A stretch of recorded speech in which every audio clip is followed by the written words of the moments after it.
ऊंची ऊंची पहाड़ियों और घने जंगल से घिरा हुआ भैरवगढ़ गांव काली पहाड़ी के ठीक पीछे था। काली पहाड़ी यानी मौत का घर। भैरवगढ़ गांव तक पहुंचने का रास्ता बेहद दुर्गम था। लगभग 24 घंटे घने तूफान और तेज हवाओं की वजह से वहां के वीरानी माहौल की कहानियां लोगों के दिलों को दहला देती थी। ऐसे बहुत कम लोग थे जो भैरवगढ़ गांव तक जाने की हिम्मत करते थे। लोगों का कहना था कि इस गांव के आसपास बुरी आत्माओं का साया मंडराता है। गांव के रहने वाले लोगों ने वैसे तो अपनी आंखों से किसी बुरी आत्मा या साये को नहीं देखा था, लेकिन गांव का बच्चा बच्चा इस बात को महसूस कर सकता था कि गांव के ऊपर कोई तो खौफनाक साया मंडरा रहा है। और उसकी वजह ये थी कि उस गांव में जैसे ही कोई लड़का 18 साल का होता, उसके 18वें जन्मदिन की रात ठीक 12 बजे अकस्मात उसकी मौत हो जाती। हर बार ये मौतें बड़े ही रहस्यमयी ढंग से होती और इस बार सरपंच सुमेर के बेटे को 18 साल होने में अब बस 15 दिन बाकी थे। अजी सुनते हैं, हमारा बेटा भी कुछ दिन बाद 18 साल का हो जाएगा। कहीं वो डायन उसे भी खा गई तो? कैसी बातें कर रही हो? जब वो इस गांव में ही नहीं है तो कोई भी डायन या बुरा साया उसका कैसे कुछ बिगाड़ सकता है? उसे कुछ नहीं होगा। हाँ जानती हूँ, आपने उसे पढ़ाई के बहाने इस गांव से बाहर निकाल शहर भेज दिया है, लेकिन ये भी तो सच है ना कि वो बार बार यहाँ आने की जिद करता रहता है। वो चाहे कितनी भी जिद कर ले जानकी, पर मैं उसे इस गांव में कभी वापस नहीं आने दूंगा। मैं नहीं चाहता कि गांव के दूसरे लड़कों की तरह मेरे बेटे की भी अजीबोगरीब ढंग से मौत हो जाए। कभी कभी तो लगता है कि हम सब गांव वालों को हिम्मत करके अपने गांव को इस बुरी आत्मा से छुड़वा लेना चाहिए। लेकिन कौन जानता है आखिर वो खतरनाक साया किसका है? वो काली आत्मा कौन है जो रातों रात हमारे गांव के लड़कों को निगल जाती है? सुमेर और जानकी जब ये सारी बातें कर रहे थे तब रात के लगभग 10 बज चुके थे और हर रात की तरह भैरवगढ़ गांव एक भयानक काले तूफान की आगोश में था। बाहर चल रही तेज हवाएं और बारिश के बीच कभी कभी ऐसा लगता जैसे कोई बुरी तरह से चीख रहा है। किसी के तड़पने और चीखने की आवाजें गांव के कानों में बार बार टकराती, पर वहां रहने वाले किसी भी औरत या आदमी के अंदर इतना साहस नहीं था कि वो अपने घर से बाहर कदम रख के उन आवाजों तक पहुंच सके। सो जाओ जानकी और घर के खिड़की दरवाजे कसकर बंद कर दो। अब जानकी सब खिड़कियां ठीक से बंद करने ही लगती है कि तभी उसे अपने घर के दरवाजे पर जोर जोर से खटखटाने की आवाजें सुनाई देती है। इन आवाजों को सुनकर जानकी और सुमेर के चेहरे डर से पीले और हाथ पैर ठंडे पड़ जाते हैं। जानकी, जानकी, इतनी रात कौन होगा? पता नहीं, ऐसा लग रहा है कोई बुरी तरह से दरवाजा खटखटा रहा है। अरे हाँ, पर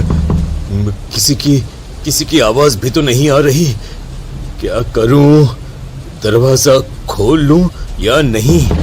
कहीं ऐसा ना हो कि किसी को हमारी मदद की जरूरत हो। लड़खड़ाते कदमों से सुमेर दरवाजे के करीब जाता है और अपने कान को दरवाजे पर रख धीरे से आवाज देते हुए पूछता है, कौन है? कौन है वहाँ? तभी एक बेहद डराने वाली आवाज उसके कानों से टकराती है। दरवाजा खोलो, दरवाजा खोलो, वरना आज की रात इस गांव में कोई जिंदा नहीं बचेगा।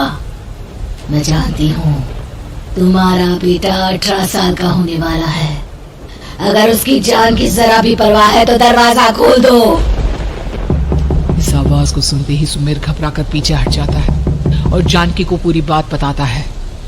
कहीं वो डायन हमारे घर तक तो नहीं पहुंच गई? अब हम क्या करेंगे? मुझे दरवाजा खोलना ही होगा जानकी। मेरे पास अब कोई रास्ता नहीं है। इतना कहकर सुमेर डर से अपनी दोनों आंखें कसकर बंद करता है और कांपते हाथों के साथ झटके से दरवाजा खोल देता है। तभी किसी की जोर से हंसने की आवाज सुमेर और जानकी को सुनाई देती है। उस आवाज को सुन दोनों दरवाजे की तरफ देखते हैं और सामने अपने बेटे राहुल को खड़ा देख दंग रह जाते हैं। राहुल के हाथ में उसका मोबाइल होता है जिसमें से वो आवाज बज रही थी। ये क्या मजाक है? और तू यहाँ, तुझे मना किया था ना गांव में आने को, समझ में नहीं आता क्या? 18 साल का होने वाला है तू। माँ, आप लोग भी पता नहीं किन अंधविश्वास भरी बातों पर भरोसा करते हैं। क्या मैं अपने घर नहीं आ सकता? आप लोगों से नहीं मिल सकता? देख बेटा, हमने तुझे किसी वजह से ही इस गांव से दूर रखा था और यहां आकर तूने अच्छा नहीं किया। चल चल, मैं तुझे अभी के अभी वापस शहर छोड़कर आता हूं। ओफो पापा, आप बेकार की बातों से परेशान हो रहे हैं। बाहर इतना तेज अंधड़ तूफान चल रहा है, कहीं जाने की जरूरत नहीं है। मैं बस आप लोगों से मिलने आया हूं, कुछ दिन रहकर चला जाऊंगा। दिमाग खराब हो गया है इस लड़के का, नहीं जानता कि इस गांव में ये सुरक्षित नहीं है। किसने कहा था तुझे यहाँ आने को? ये आवाजें सुन, बाहर से जो आवाजें आ रही है तुझे सुनाई नहीं देती क्या? अरे माँ, जब जोर से तूफान चलता है, तेज हवाएं चलती हैं, तो इसी तरह की आवाजें आती हैं। ये बहुत नॉर्मल है माँ। नॉर्मल होगी तेरे लिए बेटा। 4 दिन शहर में पढ़कर आया है तो अपने माँ बाप की बात नहीं मान सकता। माँ, मुझे अभी बहुत जोरों से भूख लगी है, पहले कुछ खिला दो, और रात भी बहुत हो गई है। हम इस बारे में कल बात करते हैं, ठीक है? राहुल के वापस आ जाने से जानकी और सुमेर की आंखों की नींद उड़ गई थी। खाना खाने के बाद राहुल तो अपने बिस्तर पर जाकर सो गया, लेकिन जानकी और सुमेर पूरी रात उसके कमरे के बाहर पहरेदारी करते रहे। उन्हें पल पल इसी बात का डर था कि कहीं उनके बेटे को कुछ हो ना जाए। रात बीतती है, सुबह का सूरज निकलता है। अब जैसे ही वो राहुल को नींद से जागते देखते हैं तो उन दोनों के दिल को सुकून मिलता है। अरे माँ, पापा, आप अभी तक यहीं बैठे हैं? क्या पूरी रात सोए नहीं? जिनकी जवान बेटी की जान को खतरा हो, उन माँ बाप को नींद नहीं आती बेटा। अब तो वापस शहर चला जा। देखो माँ, मैं किसी जरूरी काम से इस गांव में आया हूं, और वो काम पूरा होने के बाद मैं खुद यहां से चला जाऊंगा। काम? गांव में तेरा क्या काम है? पापा, मैं बचपन से ही इस गांव के बारे में बेहद डरावने किस्से सुनते आया हूं, इसीलिए अब मैं उन्हीं किस्सों के ऊपर डॉक्यूमेंट्री फिल्म बनाऊंगा। रिसर्च करना चाहता हूं कि आखिर सच्चाई है क्या। हे भगवान, लो जी, सुन लिया, और भेजो इसे पढ़ने के लिए शहर। मैंने आपसे पहले ही कहा था, मेरी बहन के पास दूसरे गांव भेज दो। ना ये शहर जाता और ना उल जुलूल की बात इसके दिमाग में आती। जानकी और सुमेर राहुल को समझाने की बहुत कोशिश करते हैं, पर वो किसी की बात नहीं सुनता और अपना कैमरा लेकर गांव के पास वाली काली पहाड़ी की तरफ निकल जाता है। अब राहुल जैसे ही काली पहाड़ी पर पहुंचता है, उसकी नजर पहाड़ी के ठीक बीचों बीच बनी एक पुरानी झोपड़ी पर पड़ती है। यहाँ भी कोई रहता है क्या? ये इंटरेस्टिंग होगा। राहुल की आवाज पहाड़ों से टकराकर उसके कानों में सुनाई दे रही थी। उसने चारों तरफ का नजारा देखकर वहां की तस्वीरें अपने कैमरे में उतारना शुरू कर दिया।